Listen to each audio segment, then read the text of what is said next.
Hello दोस्तों, inspirational book summary YouTube channel में आपका फिर से स्वागत है। आज हम लोग the power of now book के बारे में बात करने जा रहे हैं। शुरू करने से पहले वीडियो को लाइक और ऐसे ही लाइफ चेंजिंग बुक समरी सुनने के लिए चैनल को सब्सक्राइब कर लीजिएगा। तो चलिए शुरू करते हैं। इस किताब की समरी को सुनकर आपको अपने ब्रेन के पेनफुल विचारों को कंट्रोल करने में सहायता मिलेगी। आप हमेशा खुशी की स्टेट में जीना सीख पाएंगे। इससे आपकी बॉडी एनर्जी से भरी रहेगी और आप बीमार भी कम पड़ेंगे। तो दोस्तों, इसकी समरी को हम लोग कुछ पॉइंट्स में समझते हैं। पहला point, separate your mind and body. हमारे दुखों का कारण हमारा ब्रेन होता है। कई बार ब्रेन पास्ट में हुई घटनाओं के बारे में सोचने लगता है। इससे हम दुखी हो जाते हैं और इसका खामियाजा हमारी बॉडी को भी भुगतना पड़ता है, क्योंकि ब्रेन जब दुखी होता है तो हमारी एड्रेनल ग्लैंड कुछ स्ट्रेस हार्मोन्स छोड़ती है, जिसका नाम कॉर्टिसोल और एड्रेनालिन होता है। इन हार्मोन्स की वजह से हमारी धड़कन बढ़ जाती है, सांस तेज हो जाती है, मन सूखने लगता है और हमें स्ट्रेस हो जाता है। स्ट्रेस जब लंबे समय तक चलता है तो वह डिप्रेशन में बदल जाता है और डिप्रेशन की वजह से इम्यूनिटी कम हो जाती है और हमारे शरीर को तरह तरह की बीमारियां लगने लगती हैं। इसलिए लेखक ने कहा है कि ब्रेन को बॉडी से अलग करना सीखें, अर्थात ब्रेन के नेगेटिव विचारों को बॉडी तक ना पहुंचने दें। इससे हमारे अंदर स्ट्रेस हार्मोन्स नहीं निकलेंगे और बॉडी स्वस्थ रहेगी। गौतम बुद्ध ने मेडिटेशन के जरिए ऐसी स्थिति हासिल कर ली थी कि वे अपने ब्रेन को कंट्रोल कर लेते थे और अपने बुरे विचारों का प्रभाव अपनी बॉडी पर पड़ने ही नहीं देते थे। Point number 2, observe your mind. अपनी बॉडी को ब्रेन से डिटैच कर लेने के बाद आप अपने ब्रेन पर फोकस करें और यह समझे कि आपको कौन सी थिंकिंग आपको पेन दे रही है। क्या आपको दूसरों से जलन हो रही है? तो ऐसे विचारों से खुद को डिटैच करें। यह समझे कि संसार की हर चीज नश्वर है। राजाओं के राज भी चले गए, बड़ी बड़ी फैक्ट्री भी यहीं रह जाएंगी। फिर आप दूसरों से क्या ईर्ष्या करते हो? सबकी अचीवमेंट्स भी यहीं रह जाएंगी। हर कोई बुढ़ापे और अंततः मौत की तरफ ही तो बढ़ रहा है। यही सत्य है। मौत को हमेशा याद रखें। इससे आप किसी भी चीज से अटैच नहीं रहेंगे और नेगेटिव विचार भी आपको तंग नहीं करेंगे। Point number 3, live in present. कुछ लोग पास्ट में ही जीते रहते हैं और कुछ लोग फ्यूचर में। दोनों ही सिचुएशन में आदमी दुखी ही रहता है। कुछ लोग पास्ट में मिले फेलियर का रोना ही रोते रहते हैं। उन्हें समझना चाहिए कि पास्ट कभी वापस नहीं आएगा और वे कितना भी आंसू बहा लें, किसी को कोई फर्क नहीं पड़ेगा। अगर एक स्टूडेंट फेल होने पर रोता रहे तो क्या उसके मार्क्स बढ़ जाएंगे? जब ऐसा नहीं होना है तो दुखी क्यों हुआ जाए? इससे आपके शरीर पर बुरा असर पड़ता है। इसी तरह कुछ लोग फ्यूचर की चिंता में डूबे हुए हैं। स्टूडेंट चिंता में जी रहे हैं कि कॉम्पिटिटिव एग्जाम्स कैसे क्लियर होंगे।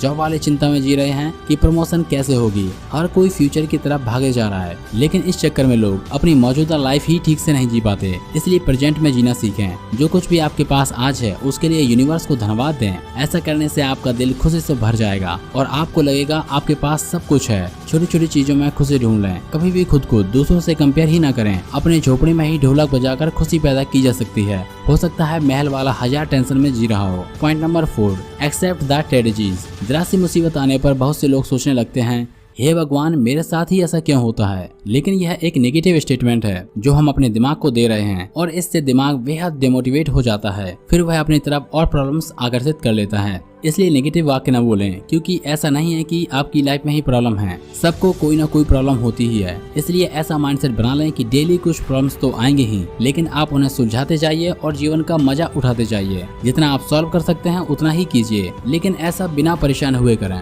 दूसरों की हेल्प ले सकते हैं, लेकिन इसके लिए हमेशा पहले से ही दूसरों की हेल्प ही करते रहिए, क्योंकि हेल्प वापस आती है। कोई ट्रेजेडी होने पर अत्यधिक दुखी न हो जाएं, बल्कि उसे विधि का विधान जानकर एक्सेप्ट करें। खुद को संभाल कर फिर से आगे बढ़ने की कोशिश करें। यही जिंदगी जीने का तरीका है। Point number 5, be in alert state. अच्छे दिन आने पर लोग मजे में डूब जाते हैं और अपनी जिंदगी पर ज्यादा ध्यान नहीं देते, लेकिन जिंदगी पल पर बदल सकती है। इसलिए हमेशा सजग रहें। अगर आप कोई क्रिएटिव काम करना चाहते हैं तब तो आपको हमेशा अलर्ट रहना चाहिए, क्योंकि क्रिएटिव विचार अचानक से आते हैं। वे कभी भी कहीं भी आ सकते हैं। हो सकता है आप सब्जी खरीद रहे हो तब आ जाएं, या कहीं यात्रा कर रहे हो तब आ सकते हैं। उन्हें उसी समय नोट कर लें, क्योंकि वे जल्दी से गायब भी हो जाते हैं। इसी तरह लाइफ में कोई ना कोई नई घटना किसी दिन जरूर होगी। इसलिए यह मानकर निश्चित ना बैठ जाएं कि मेरी लाइफ में तो सब कुछ अच्छा है। प्रॉब्लम्स के लिए भी रेडी रहें और खुशी के पलों के लिए भी। Point number 6, ego is destructive. कुछ लोग जीवन में जरा सी सफलता पाते ही ईगो यानी अहंकार से भर जाते हैं। वे अपने सामने किसी को कुछ नहीं समझते, लेकिन इससे उनका खुद का पतन शुरू हो जाता है, क्योंकि ईगो वाला व्यक्ति नेगेटिव वाइब्स छोड़ता है और लोग अंदर ही अंदर उससे नफरत करने लगते हैं। वे उससे दूर होने लगते हैं। इंसान सोशल एनिमल है, उसे सोसाइटी की जरूरत पड़ती रहती है,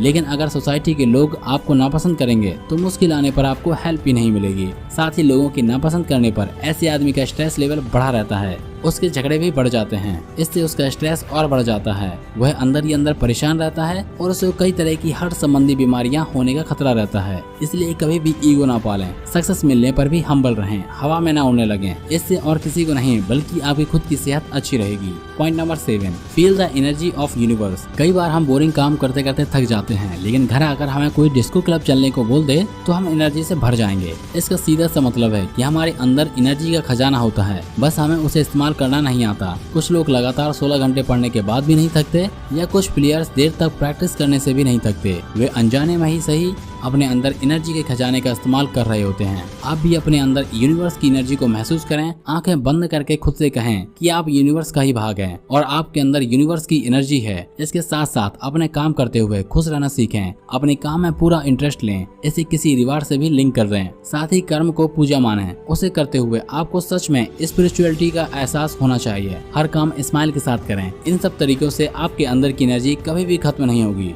पॉइंट नंबर 8, रिलेशनशिप्स डिटैचमेंट। मानव रिश्तों की मोहमाया में उलझा हुआ है। किसी माँ को बेटे के दूर जाने का गम सता रहा है तो किसी को अपने लवर से न मिल पाने का। रिश्तों से ज्यादा अटैचमेंट अच्छी नहीं है। निर्वाण प्राप्ति के मार्ग में इस अटैचमेंट को सबसे बड़ी बाधा माना जाता है। गौतम बुद्ध ने अपनी इस मोहमाया का त्याग कर दिया था। वे अपनी पत्नी और बच्चों को छोड़कर ईश्वर की खोज में निकल पड़े थे और तभी उन्हें निर्वाण प्राप्त हुई थी। लेकिन सबको ऐसा करने की जरूरत नहीं है, बस आपको किसी के भी प्रेम में अंधा नहीं होना है। अगर आपके बच्चों को टाइम से घर आने में देर हो जाए तो दुख में पागल न हो जाएं, बस फोन करके वजह पूछ लें। इस तरह अभ्यास करने से आप अपनी अटैचमेंट को कम कर पाएंगे। इससे आपके दुखों का कारण भी कम हो जाएगा। दूसरी बात यह भी है कि हर कोई अपना ख्याल खुद रख लेता है। सबको अपनी जिंदगी प्यारी होती है, इसलिए आप उनकी चिंता ना करें। आप बस अपने मेंटल और स्पिरिचुअल हेल्थ को दुरुस्त रखें। Point number 9, detach to find peace. बहुत से लोग मटेरियलिस्टिक होते जा रहे हैं। वे संसार के भौतिक सुखों में खुशी ढूंढ रहे हैं और जब उन्हें वे नहीं मिलते तो वे दुखी हो जाते हैं। उन्हें कभी भी मानसिक शांति नहीं मिलती। अगर लोगों को भौतिक सुख मिल भी जाए तो भी उनका लालच कम नहीं होता। कभी उन्हें मोबाइल का लेटेस्ट वर्जन चाहिए, कभी दोस्त से ज्यादा बड़ी और महंगी गाड़ी चाहिए। मटेरियलिस्टिक चीजों में आसक्ति ही दुखों का कारण है, इसलिए इन चीजों से भी मोहमाया त्याग दें।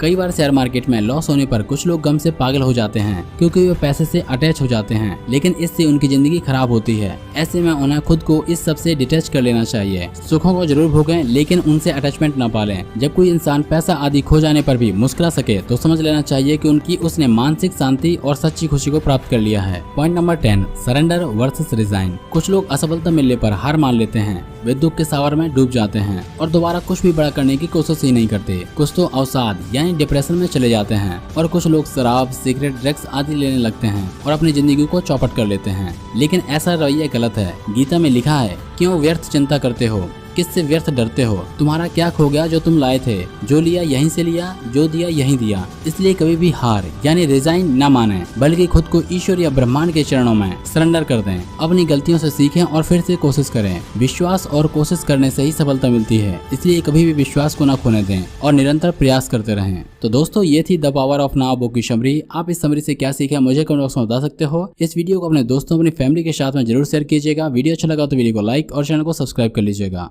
Thank you.